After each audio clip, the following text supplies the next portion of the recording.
उत्तराखंड के 4 धामों में से एक भगवान केदारनाथ धाम के कपाट आज बंद हो गए हैं।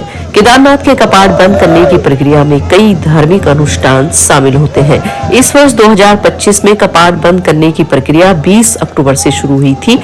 इस दिन भगवान भैरव की पूजा के बाद मंदिर के गर्भगृह से स्वयंभू लिंग के ठीक ऊपर स्थापित सोने का छत्र और कलश उतार लिया गया था। इसके बाद केदारनाथ के रावल और अन्य पुजारियों ने विशेष पूजा अर्चना की।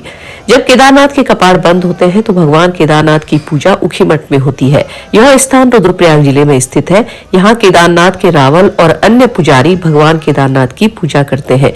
यह परंपरा सदियों पुरानी है और सर्दियों में श्रद्धालुओं के लिए पूजा का यह स्थान महत्वपूर्ण है। केदारनाथ का मंदिर कब खुलेगा, यह महाशिवरात्रि के दिन तय किया जाता है। यह तारीख पंचांग और शुभ समय देखकर चुनी जाती है। उखीमठ के ओंकारेश्वर मंदिर के पुजारी और बद्री केदारनाथ मंदिर समिति मिलकर यह तय करते हैं कि कपाट कब खोले जाएंगे। इस वर्ष भी कपाट बंद होने के मौके पर हजारों भक्तों ने भगवान केदारनाथ के दर्शन किए। इस मौके पर उत्तराखंड के मुख्यमंत्री ने क्या कुछ कहा, आप भी सुनिए। बिना किसी विघ्न के निर्विघ्न रूप से आज कपाट बंद हो गए हैं और अब हमारे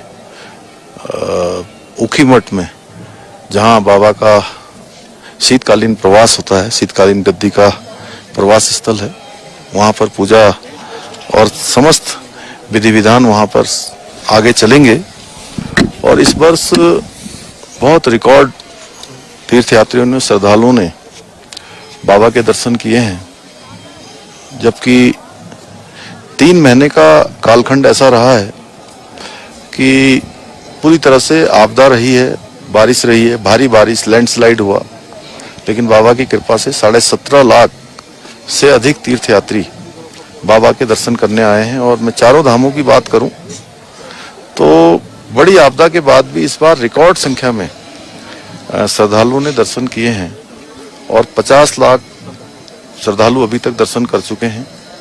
अभी भगवान बद्री विशाल की यात्रा लगभग 1 माह तक आगे चलेगी और हमारा प्रयास होगा कि ये यात्रा भी भगवान बद्री विशाल की कृपा से, बाबा केदार की कृपा से अच्छे प्रकार से संपन्न हो, सभी की यात्रा अच्छी हो, सरल हो, सुगम हो। और ये स्थल जो आप देख रहे हैं 2013 की आपदा में बहुत बुरी तरह से ये क्षतिग्रस्त हो गया था, काफी नुकसान इस परिसर का हो गया था, आसपास के क्षेत्रों का हो गया था।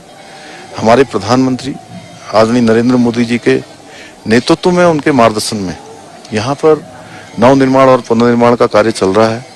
चूंकि 6 माह अत्यंत यहाँ कठिन होते हैं काम करना, लेकिन उसके बावजूद भी नवनिर्माण पुनर्निर्माण का कार्य यहाँ पर तेजी से चल रहा है। भव्य केदार, दिव्य केदार एक नया स्वरूप यहाँ पर लेता जा रहा है।